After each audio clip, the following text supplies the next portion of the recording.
Hi guys, இன்னைக்கு நான் உங்களுக்கு ஒரு ரிவ்யூ கொடுக்க போறேன். பிளிப்கார்ட்ல நாங்க வந்து ஒரு வாஷிங் மிஷின் ஆர்டர் பண்ணியிருந்தோம். ரியல்மி தான், 8 kg இருக்கிறது தான்.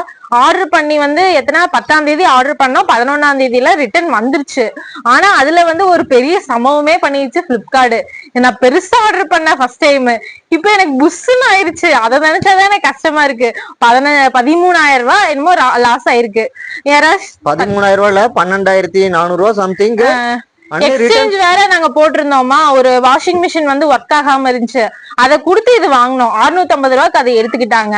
அதோட மைனஸ் ஆகி 12,450 அந்த மாதிரி ஆச்சு ஃப்ரெண்ட்ஸ். இப்ப பாருங்க, இதுதான் வாங்கியிருக்கோம்.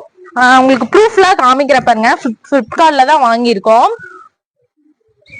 இதெல்லாம் பிளிப்கார்ட்ல வாங்கினதுதான். இப்ப என்ன பிரச்சனைனா, ஃபர்ஸ்ட் இப்ப பாருங்க, இங்கதான் வாஷிங் மிஷின்லாம் எடுத்துட்டு வந்து வச்சிருக்கோம். இப்ப எல்லாம் இது ஃபில் ஆயிடுச்சு பாருங்க. இப்ப எல்லாம் ஆன்ல தான் இருக்குது வாஷிங் மிஷின். வாட்டர் வந்துட்டே இருக்கு, ஆனா கீழேயும் வாட்டர் வந்துட்டே இருக்கு. இங்க பாருங்க, இங்கேயும் லீக்கேஜ். எவ்வளவு வாட்டர் வருது பாருங்க. எடுத்து வெளியே போடு. இவ்வளவு தண்ணி ரிட்டர்ன் வந்துருது. இதுவும் ஃபில் ஆகி வருது, இதுவும் வருது. இதுதாங்க வாஷிங் மிஷின்ல பிரச்சனை. ஆல்ரெடி நாங்க இதுக்கு இன்ஃபார்ம் பண்ணோம். அதுக்கு என்ன சொன்னாங்க அவங்க? நாங்க வந்து ரீஃபண்ட் எல்லாம் பண்ண முடியாது. இப்ப வந்து இவங்க டெக்னிக்கல் வந்து வருவாங்க, வந்து உங்களுக்கு எதா இருந்தாலும் பார்த்து பண்ணி தருவாங்க. ரொம்ப ப்ராப்ளமா இருந்துச்சுன்னா தான் ரீப்ளேஸ்மெண்ட் தருவாங்க அப்படின்னு சொல்லிட்டாங்க. இதுக்கான ப்ரூஃப்லாம் கூட உங்களுக்கு காமிக்கிறாயிருங்க. இது வந்து நாங்க இந்த நாள்ல வந்து நாங்க டெலிவரி ஆனது 11ஆம் தேதி. வெளிச்சம் வந்து இதுல நெகிழவா நெகிழ இல்ல பேசுறது நல்லா தெளிவா பேசு. அது எங்க கன்னடம் சேர்ந்து வருது. ஓகே. அடுத்தது வந்து இதுக்கு வந்து சார்ஜ் வேற பண்ணிருக்காங்க, 550 ரூபா. இது செக் பண்றதுக்கு நீ சார்ஜ் வேற இது போட்டிருக்காங்க. இது வந்து நாங்க ரீஃபண்ட் இது பண்ணிட்டோம், ரிட்டர்ன் பண்றோம்.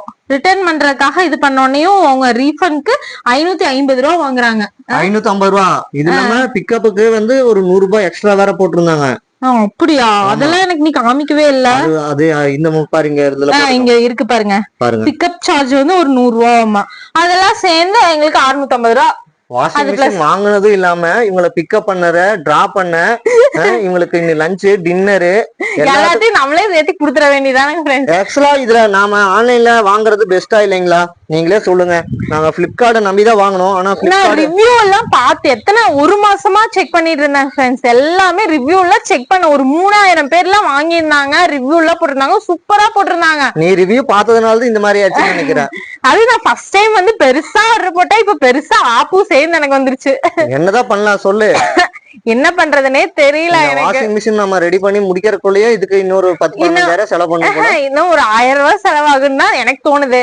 இவங்க வந்து எல்லாம் செக் பண்ண வருவாங்களா, அவங்களையும் வேணா வீடியோ எல்லாம் எடுத்து காமிக்கலாம். நம்ம வீடியோ எடுத்து காட்டுறது இல்ல, அவங்களை கூப்பிட்டு உட்கார வச்சு சாப்பாடு போட்டு என்னன்னா இப்படி பண்றீங்க, இப்படிலாம் பண்ணலாமா, ஓகே பணம் இருக்கிறவங்க ஓகே, இத பத்தி தெரிஞ்சவங்க ஓகே, இது எல்லாமே பண்ணி ரெடி பண்ணிக்குவாங்க. இத பத்தி தெரியாம ஆர்டர் போட்டா அவ்வளவுதான். ப்ராப்ளம் வந்தா அவங்க என்னென்ன கஷ்டப்படுவாங்க. கண்டிப்பா கஷ்டம் தான். அதுவும் இல்லாம நான் கஸ்டமர் கேருக்கு வேற கால் பண்ணா, அவங்க வந்து எனக்கு புரியாத லாங்குவேஜ்ல தான் பேசுறாங்க. வந்து இங்கிலீஷ்லயும் பேசுறாங்க, ஆனா நம்மளுக்கு அந்த அளவுக்கு ஃப்ளூயன்ட் எல்லாம் தெரியாது எனக்கு. ஓபனாவே சொல்றேன், அந்த அளவுக்கு அந்த அளவுக்கு நான் ஞானி எல்லாம் கிடையாது. ஒரு அளவுக்கு தெரியும். ஆனா கடைசியில எனக்கே திக்கி திணறிதான் நான் வந்து இது ரீஃபண்ட் போட்டேன். கடைசியில வந்து அவங்க வந்து 19ஆம் தேதி தான் வந்து எதா இருந்தாலும் செக் பண்ணிட்டு சொல்லுவேன் அப்படின்ட்டாங்க. 19ஆம் தேதி தான் நீ செக் பண்ணிட்டு சொல்லுவாங்களாமா. அதுவும் என்னன்னு தெரியல. நாங்க என்ன சொல்றதுன்னே தெரியல. இது first time automatic washing machine வாங்கிருக்கோம். இத்தனை நாள் பாருங்க இதுலதான் துவைச்சிட்டு இருந்தா, பேசாம அப்படியே துவைச்சிட்டு இருந்தா கூட தெரியாத டெக்ரி. இப்ப பாருங்க 13,000 ரூபாய் நஷ்டமாக போதா என்ன ஆக போகுதுன்னு தெரியல. சொன்னேன்ல, கல்லுலயே துவடா உடம்பு நல்லா இருக்கும். ஏன்னா முடியலைங்க ஃப்ரெண்ட்ஸ், நான் தினத்துக்கும் ஒரு லோடு துணி துவைக்கிறேனால கையில துவைச்சு ஒரு வழியாயிரும் நடக்குது. பாருங்க எவ்வளவு காய போட்டிருக்கேன் நீ இன்னைக்குன்னு பார்த்து பாருங்க. இன்னைக்கும் அது பூரா கையில தான் துவைச்சிருக்கா. ஏன்னா வாஷிங் மிஷின் சுத்தமாவே ஒர்க் ஆகல.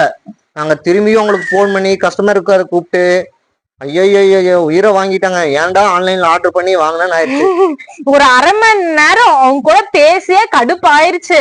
அவங்க ஒண்ணு பேச, நான் ஒண்ணு பேச, கடைசியில ஏதோ பேசி சமாதானம் ஆகி ரீஃபண்ட் ஆயிருச்சு. ரீஃபண்ட் ஆகலைங்க, ஆக்சுவலா இன்னும் ரீஃபண்ட் ஆகல.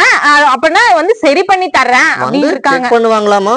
அதுல சரி பண்ண முடிஞ்சுன்னா ஓகே, அப்படி இல்லன்னா வேணா ரிட்டர்ன் போட்டு அதுலயே எக்ஸ்சேஞ்ச் பண்ணி தரேன் அப்படின்னு இருக்காங்க. எக்ஸ்சேஞ்ச் பண்ணி அது எந்த லட்சணத்துல வருதுன்னு தெரியல. அது ஆர்டர் போட்டு வர்றது கூட அடுத்த நாளே வந்துருச்சு. ஆனா இது வந்து ரொம்ப தலைவலி எனக்கு. ஆக்சுவலா ஆர்டர் போடுறதுல ஈஸியா இருக்கு.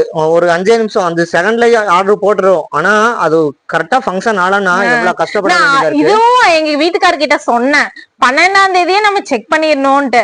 அவரு வந்து நாங்கெல்லாம் ஃபங்க்ஷனுக்கெல்லாம் போயிட்டு எல்லா சோழியெல்லாம் முடிச்சுட்டு வரக்குள்ள இந்த சோழி அவ்வளவுதான், சோழியே முடிஞ்சு. சோழி பெருசா வச்சிருச்சு.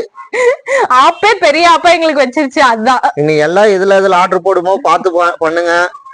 ஆர்டர் போடுறது பெருசு இல்ல. ஆர்டர் போட்ட உடனே நீங்க வந்து செக் பண்ணிருங்க. எங்களை மாதிரி வந்து ஃபங்க்ஷனுக்கெல்லாம் போயிட்டு வந்து சாவகாசமா செக் பண்றதா இருந்தா அவ்வளவுதான், முடிஞ்சு சோழி எங்களுக்கு எல்லாம். சோழி முடிஞ்சு.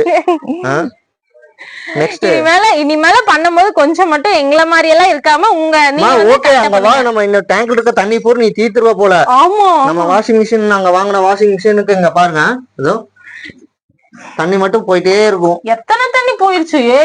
நான் ஆஃப் பண்ணிட்டு தண்ணியே வரல. என்ன நல்ல தண்ணியே இல்லைங்க, தண்ணி நாங்க இதோட இதுக்கு செக் பண்றதுக்கு மட்டும் 2 டேங்க் தண்ணி தீத்துருக்கோம். ஏன்னா செக் பண்ணிட்டே நேத்து வந்து எங்க வீட்டுக்காரர் ஃபிட் பண்ணாரு. அப்ப வந்து ஃபிட் பண்ணப்ப எப்படியோ ஃபிட் பண்ணி விட்டாரு. அப்போ லீக்கேஜ் வந்துட்டே தான் இருந்துச்சு. என்ன பண்றதுனே தெரியல. சரி, இன்னைக்கு வந்து அவங்களே கஸ்டமர் கேர்ல இருந்து கால் பண்ணாங்க. எப்படி எல்லாம் ஃபிட் பண்ணும் என்னெல்லாம் சொன்னாங்க.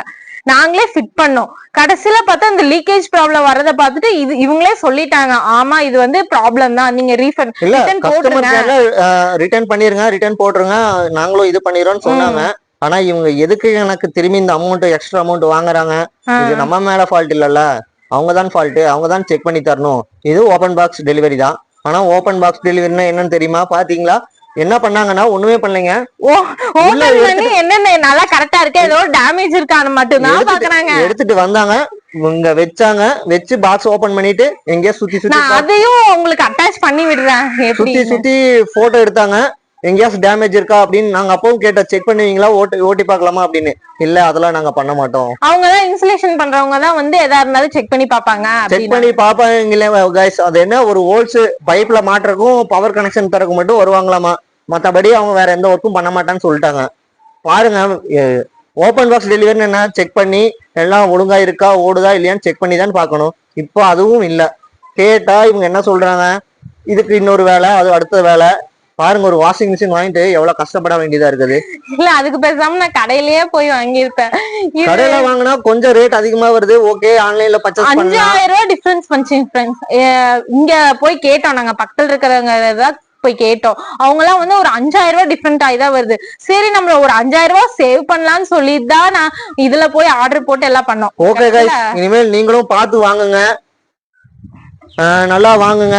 நான் இதுக்கு மேல எனக்கு என்ன சொல்றதுன்னு தெரியல.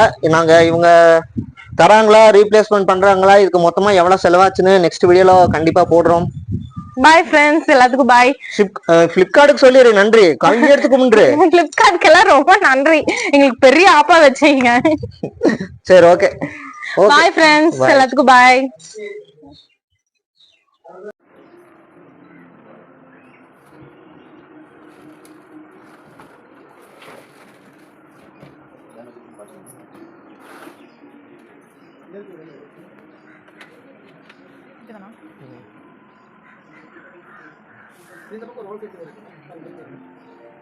கைப்பிடி மட்டுமா இருக்குங்க, வருவாங்க இன்ஸ்டலேஷன் சொல்லுவாங்க. ஓகேலடா எப்போ